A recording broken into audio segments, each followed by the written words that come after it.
So paano nga ba nagfa-function yung brake natin, brake system sa provision crane or sa mga motor? So ito yan. Ito yung fixed plate, ito yung brake pad, ito yung moving plate, ito yung spring, dito naman yung air gap, ito yung magnet coil. So kapag pinaandar mo yung motor, ibig sabihin yung magnet coil natin ay mag-energize yan. Yung magnet coil natin mag-energize. So yung moving plate, didikit yan dito sa magnet na ito, sa plate na yan, magnet surface plate. Didikit yan.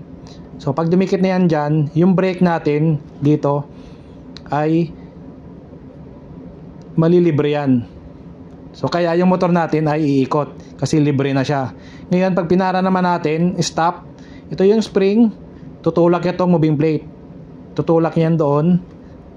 Yan. So pag tinulak niya yan, didikit siya sa yung moving plate didikit sa brake pad. Yan yung magbi-brake. Okay? Yan yung nagbi-brake sa brake system natin. So yung spring, yan yung nagpapa-brake, at yung magnet coil naman yung nagre-release. Yan yung nagre-release ng sa brake system natin, yung moving plate. Okay? So yun lang. Kung ito yung brake assembly natin, yan. Brake assembly. Ito yung fixed plate.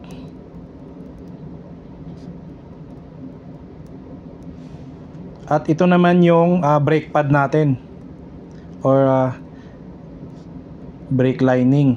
Yan. At yung isa, ito, yan yung moving plate. Yan yung gumagalaw. Moving. Ito yung magnet natin. Magnet coil. Ito naman yung gap na yan. Yan yung tinatawag na air gap. So ito yung moving plate. Kapag naka stop, tinutulak yan yung moving plate. Ito yung spring. So meron niyang 8 na spring, depende sa design. So tinutulak niya yung moving plate natin para lumapat dito sa brake pad. So dito natin malalaman kung makapal pa ba yung brake pad natin o pudpud na dito sa air gap. Meron yan sa manual, mga 0.3 o example lang naman yan, 0.3 to 0.5. So yun yung example lang yan na bawa ganyan yung air gap, 0.3, 0.5 sa bagong brake pad. Ngayon pag pudpud na yung air gap mo dito, bawa lumiit na yan.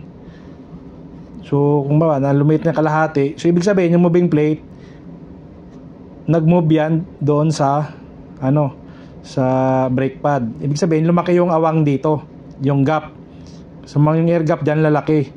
Bawa, for example natin, nagiging 0.7 na yung air gap mo dito kasi nga kinain na yung brake pad mo o pudpud na. Kaya yun yung function ng kaya bakit natin sinusukatan yung air gap. Yan. So yan yung purpose. Bakit natin sukatan? Napaka-importante nito dahil pag malaki na yung kain sa brake pad, maaaring meron ng slippage or hindi na magbe-brake yung natin, yung motor, lalo na sa provision crane, at maaaring mabasag yung pag manipis na, baka mabasag pa yung brake pad natin. Okay, so pwede rin naman yang i-adjust.